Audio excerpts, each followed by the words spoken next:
Hello friends, किसी कारणवश अभी वीडियो रुक गया है, बंद हो गया है, तो अब हम फिर से कंटिन्यू करते हैं। ठीक है, तो ये 2 पार्ट्स में हम आज वीडियो बना रहे हैं। तो अब हम कहाँ थे हम लोग? परिवार के कार्य पर। ठीक है, तो परिवार का जो कार्य है वो ये हमने 10 भाग में इसको हमने वर्गीकृत किया है। इसको 10 भागों में बांटा गया है, जैसे जैविक कार्य हो गया, शारीरिक कार्य हो गया, मनोवैज्ञानिक कार्य, आर्थिक कार्य, राजनीतिक कार्य, देन सांस्कृतिक कार्य हो गया, धार्मिक कार्य हो गया, सामाजिक कार्य हो गया, मनोरंजनात्मक कार्य हो गया, शैक्षिक कार्य हो गया। ये जो जितने 10 कार्य हैं, ये जो सारे 10 कार्य हैं वो परिवार के अंदर निरंतर प्रगति पे चलते रहते हैं, निरंतर गति से चलते रहते हैं। हमेशा ये कभी ये रुकते नहीं हैं, कोई कार्य नहीं रुकता। जैविक कार्य नहीं रुकता, शारीरिक कार्य नहीं रुकता, मनोवैज्ञानिक कार्य नहीं रुकता, आर्थिक कार्य नहीं रुकता। मतलब ये जितने ही कार्य हैं परिवार के, ये सब अपने गति से चलते रहते हैं, पीढ़ी दर पीढ़ी ये होता रहता है। ठीक है, अब हम इनके एक एक के बारे में हम डिटेल चर्चा करेंगे कि ये सब क्या है। परिवार के जैविकीय कार्य, जो ये पहला है वो है परिवार के कार्य में परिवार के जैविकीय कार्य। इसको इन 2 भागों में बांटा गया है। पहला है यौन इच्छाओं की संतुष्टि, यौन इच्छाओं की संतुष्टि।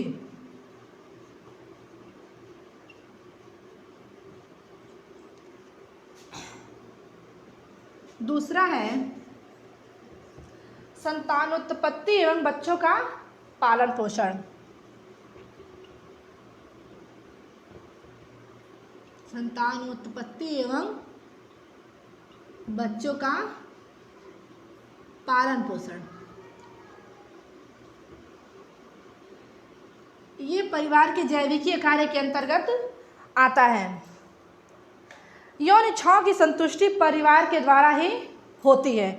ठीक है, स्त्री एवं पुरुष विवाह के संबंध में बंधने के बाद एक दूसरे से जुड़ जाते हैं। ठीक है, तथा अपनी यौन इच्छाओं की संतुष्टि करते हैं। विवाह के बाद ही समाज इन संबंधों की इजाज़त देता है। ठीक, जो स्वीकृति प्रदान करता है वो विवाह के बाद ही समाज इस संबंध की स्वीकृति प्रदान करता है।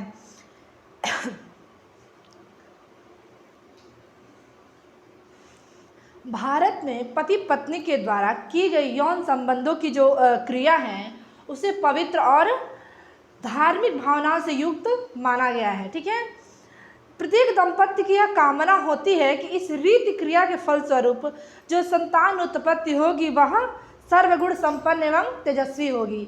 ये माना गया है कि अगर हम मतलब रीति रिवाज के अनुसार जो हमारे एक विवाह होता है, विवाह के पश्चात दाम्पत्य जीवन में हम लोग जब दाम्पत्य जीवन में मनुष्य जाता है तो ये क्या अपने दाम्पत्य जीवन के द्वारा एक यौन संबंधों के द्वारा बच्चा मतलब एक वो शिशु उत्पन्न करता है, संतान उत्पन्न करता है। उसके बाद वो ये सोचता है कि जब हम इस रीति रिवाज अपने ये जो पवित्र बंधन है उसके द्वारा जो संतान उत्पत्ति होगी उससे क्या होगा कि वो सर्वगुण संपन्न होगा, उत्तम होगा और तेजस्वी होगा और मानव जाति का कल्याण होगा तथा उससे उसका नाम उज्जवल करेगा। ठीक है, भविष्य में उसका नाम उज्जवल करेगा। इसीलिए जो परिवार में ये जो यौन इच्छाओं की संतुष्टि है ये परिवार में विवाह के पश्चात ही समाज मान्यता देता है इसकी। सेकेंड क्या है कि संतान उत्पत्ति एवं बच्चों का पालन पोषण।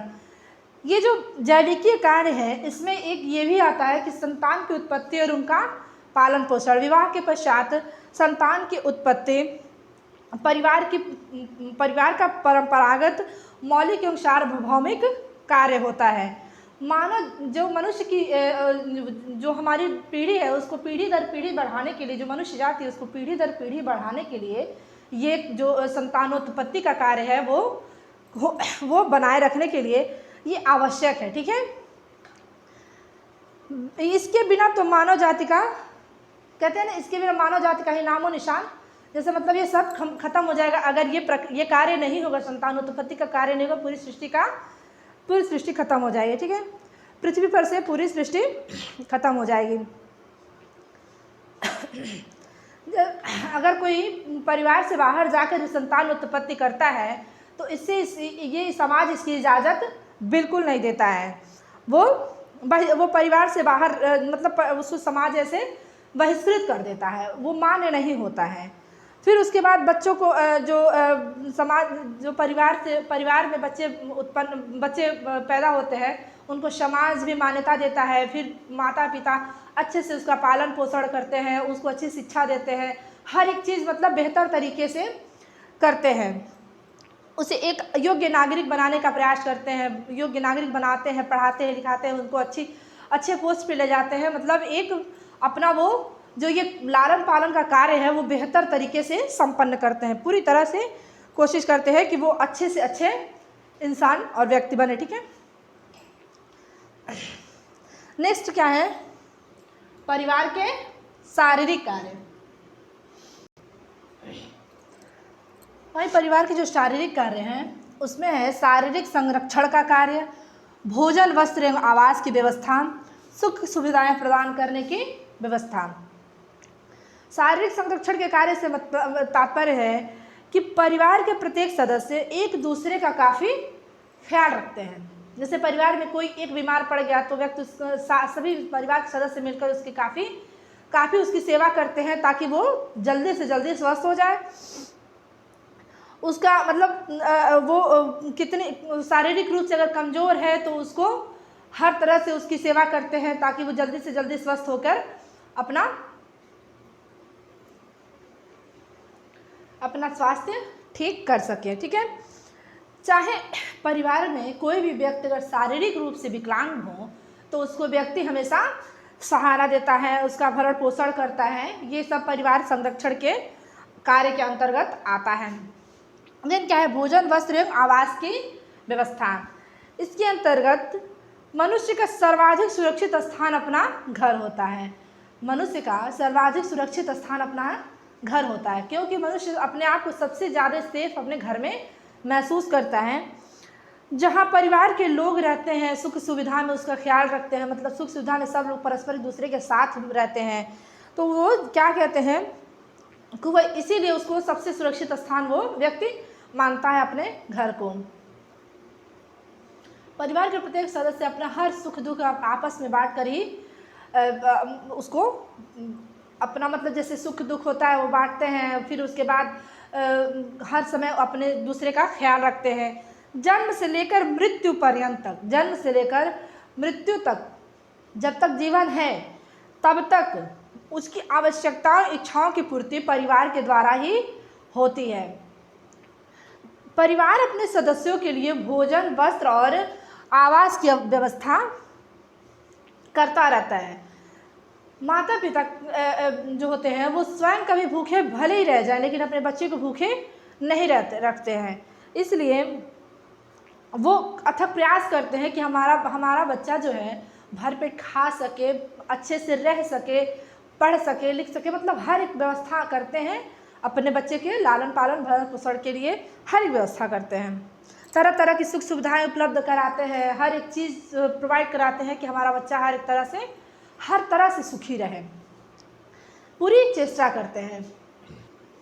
ये जो इतना त्याग है वो कहीं और देखने को, किसी और संस्था में कहीं देखने को नहीं मिलता है।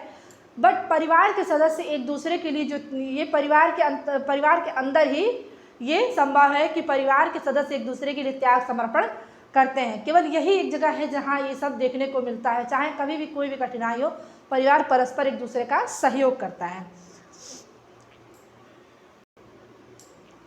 नेक्स्ट क्या है, सुख सुविधाएं प्रदान करने की व्यवस्था करना।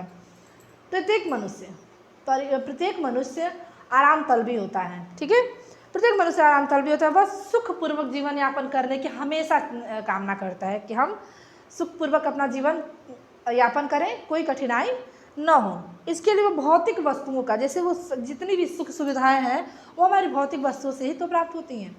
भौतिक वस्तु की ज़रूरत जो महसूस होती है वह मतलब तुरंत वो उसकी व्यवस्था करता है। जैसे मान लीजिए गर्मी है, निजात पाने के लिए कूलर, एसी, इन सब की व्यवस्था वो कर देता है। सुख सुविधाएं प्रदान करने की व्यवस्था में ये सब आता है।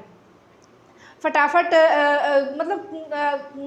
किसी भी चीज़ की व्यवस्था, फटाफट खाना बनाना है, कुकर की व्यवस्था, फिर उसके बाद मान लीजिए कि वो क्या कहते हैं, गर्मी लग रही, एसी की व्यवस्था, मनोरंजन करनी है, टीवी की व्यवस्था, उसके बाद हम लोग को ठंड लग रही है तो वो क्या कहते हैं, रूम हीटर की व्यवस्था, इन सब की व्यवस्था व्यक्ति अपने जो सुख सुविधाएं हैं उनको प्राप्त करने के लिए अपने भौतिक वस्तुओं की व्यवस्था करता है। तो सुख सुविधा प्रदान करने, जो शारीरिक कार्य है उसमें सुख सुविधा प्रदान करने के अंतर्गत ये सब छोटे मोटे उदाहरण आते हैं।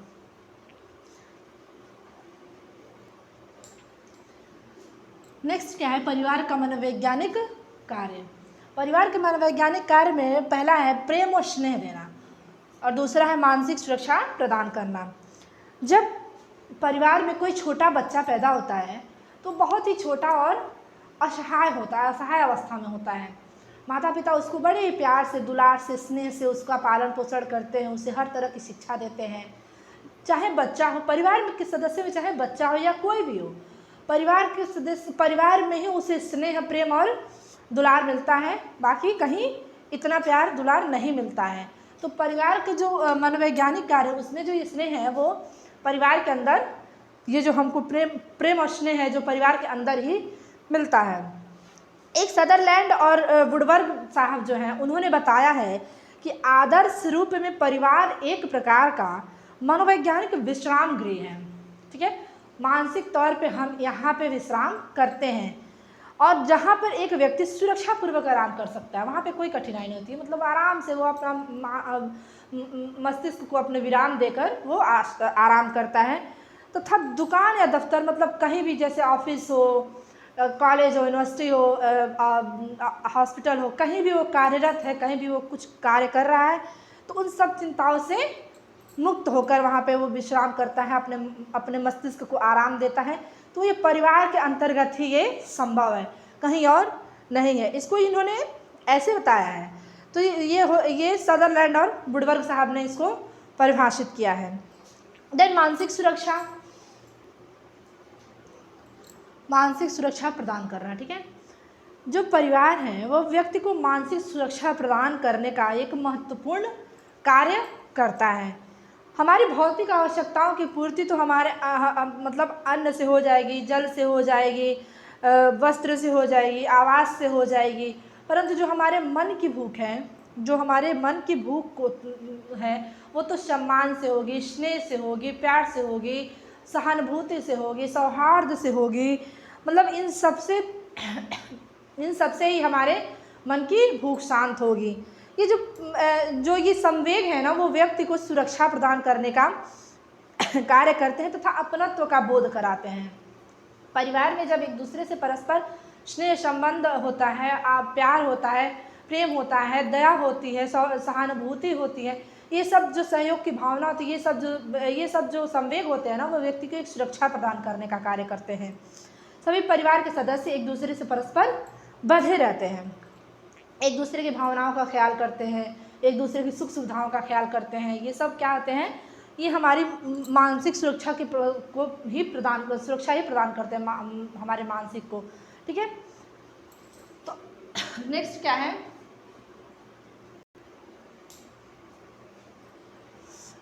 क्या है, आर्थिक कार्य। परिवार के आर्थिक कार्य जिसमें है श्रम विभाजन, उत्पादक कार्य, बचत एवं विनियोग, उत्तराधिकारी का निर्धारण।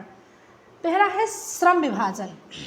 परिवार के सभी सदस्यों का उम्र के आधार पर, लिंग के आधार पर, शिक्षा के आधार पर, योग्यता के आधार पर कुछ न कुछ कार्य करने पड़ते हैं। उसके अनुसार उनको, परिवार के सदस्य को कुछ न कुछ कार्य करने पड़ते हैं। परिवार का प्रत्येक सदस्य कुछ न कुछ कार्य करता है।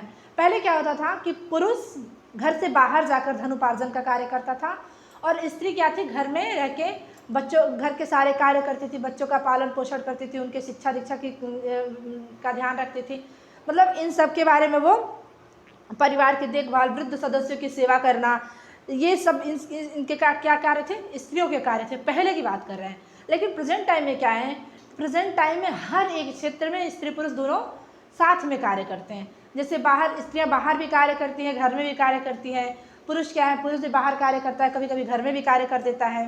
अगर पुरुष मतलब पुरुष प्रधान अपने आप को न समझे तो घर में भी कार्य कर सकता है। तो क्या है कि दोनों परस्पर एक दूसरे का सहयोग हर एक क्षेत्र में करते रहते हैं। ये श्रम विभाजन में आता है। नेक्स्ट क्या है, उत्पादक कार्य। परिवार के सभी सदस्यों का कार्य है, मतलब परिवार के सभी सदस्यों के द्वारा ही उत्पादक का कार्य किया जाता है। जैसे परिवार की जो आर्थिक क्रिया है वो उसका वो केंद्र है, जैसे उत्पादक वो केंद्र है, ठीक है। परिवार आर्थिक क्रियाओं का केंद्र है, जैसे वो क्या कहते हैं कि वो कोई भी कार्य परिवार के अंदर जो है वो बिना आर्थिक मदद से नहीं, बिना आर्थिक क्रियाओं से नहीं हो सकता। जैसे मान लीजिए कृषक परिवार में कृषि कार्य करता है, वहीं बढ़ईगिरी बुनाई का काम, कारीगरी सिलाई का काम, सुनार का काम, मतलब ये सब काम परिवार के सदस्य जो जैसा कार्य करता है वैसे उसके परिवार के सदस्य के अंतर्गत वो कार्य किए जाते हैं। उत्पादक इकाई के तौर पे वो कार्य किए जाते हैं कि कहीं से धन की व्यवस्था हो सके। जैसे कहीं पापड़ बनाने का कार्य होता है, कहीं अचार बनाने का, जैम, जेली, मुरब्बा, ये सब बनाने का कार्य किसी न किसी घर में होता है। तो परिवार के सदस्य सभी आपस में मिलजुल कर ये करते हैं, सभी सदस्य एक दूसरे का सहयोग करते हैं। नेक्स्ट क्या है, बचत एवं विनियोग का प्रबंध। इसमें क्या है कि परिवार के सदस्य जो हैं वर्तमान समय की जो वर्तमान समय के बारे में है वो ना सोचकर वो भविष्य की आवश्यकताओं के बारे में भी सोचता रहता है। अब जैसे मान लीजिए कि हम लोग जो हमारा धन उपार्जन, जो हमारा धन है, जो हमारी आय है, उसको हम आज ही केवल खर्च कर देंगे तो हम भविष्य के लिए क्या बचा कर रखेंगे।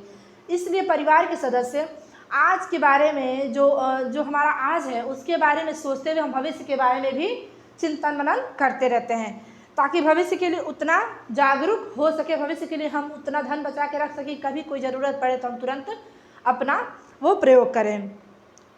जैसे अपना वो बचत भी करता है, उसके लिए बचत करता है, फिर विनियोग करता है, वो विभिन्न संस्थाओं में विनियोग करके लाभ कमाता है। जैसे मान लीजिए LIC हो गया, LIC जैसी संस्था में धन को विनियोग करके वह अपने रिस्क को कम करता है तथा मरने के बाद वो अपने परिवार को आर्थिक संरक्षण भी देता है, LIC जीवन के साथ भी, जीवन के बाद भी, ताकि परिवार के सदस्य सुखपूर्वक जीवन व्यतीत कर सकें। ये जो है बचत एवं विनियोग के प्रबंध के अंतर्गत आता है। उत्तराधिकारी का निर्धारण। नेक्स्ट है उत्तराधिकारी का निर्धारण। आमतौर पे परिवार के सभी सदस्य धन अर्जित करने का कार्य, मतलब पैसे कमाने का कार्य करते हैं, ठीक है। वो चाहते हैं कि वो इतना पैसा कमा लें कि उनकी आने वाली अगली पीढ़ी भी आराम से सुखपूर्वक जीवन व्यतीत कर सके। मतलब परिवार का जो मेन सदस्य है उसकी मृत्यु के पश्चात उसका पुत्र जो है उसका उत्तराधिकारी होता है, उसको उसकी संपत्ति का पूरा अधिकार होता है कि उसकी संपत्ति पे वो बच्चा उसको सौंप दिया जाए। पितृसत्तात्मक परिवार जो है, वो दो भाग में है, जो पितृसत्तात्मक है और मातृसत्तात्मक है। जो पिता के नाम पे है वो पितृसत्तात्मक है, और जो माता के नाम पे चलता है वो मातृसत्ता, जिसमें माता का वो चलता है उसमें मातृसत्तात्मक उसको कहते हैं। पितृसत्तात्मक में क्या होता है कि यदि व्यक्ति का एक से अधिक पुत्र हो तो उस संपत्ति को बराबर भागों में बच्चों में बांट दिया जाता है, और किसी एक लेकिन जब अगर एक कोई हो तो उसको उत्तराधिकारी के तौर पे पूरा उसी को संपत्ति सौंप दी जाती है। तो ये उत्तराधिकारी का निर्धारण होता है इस प्रकार कि पिता की मृत्यु के बाद पुत्र को संपत्ति सौंप दी जाती है, उत्तराधिकारी या वो वारिस के तौर पे, ठीक है, वारिस के तौर पे उसे उस संपत्ति को सौंप दिया जाता है। नेक्स्ट क्या है, परिवार के सामाजिक कार्य, ठीक है। अब हम परिवार के सामाजिक कार्य के बारे में कल फिर से डिटेल में नेक्स्ट सारे और जो 5 कार्य हैं परिवार के, इन सब के बारे में हम कल अब डिटेल से चर्चा करेंगे, ठीक है। तो फ्रेंड्स, अगर मेरी वीडियो पसंद आ रही है तो प्लीज़ ज़्यादा से ज़्यादा लाइक, सब्सक्राइब एंड शेयर करिए। अगर वीडियो पे नए हैं तो प्लीज़ सब्सक्राइब करिए हमारी वीडियो को, और हमें कमेंट्स करके बताइए कि हमारी जो कोशिश है वो कैसी है, तो हम उस हिसाब से और अच्छे से प्रयास करेंगे। कहीं कोई भी गलती हो तो प्लीज़ उसे हमें कमेंट में बताइए, ताकि हम उसे सुधारने का प्रयास कर सकें और अच्छे से अच्छे और हम कोशिश कर सकें। ठीक है, तो प्लीज़ मेरे वीडियो को लाइक, सब्सक्राइब एंड शेयर करिए। बाय बाय, मिलते हैं कल वीडियो में।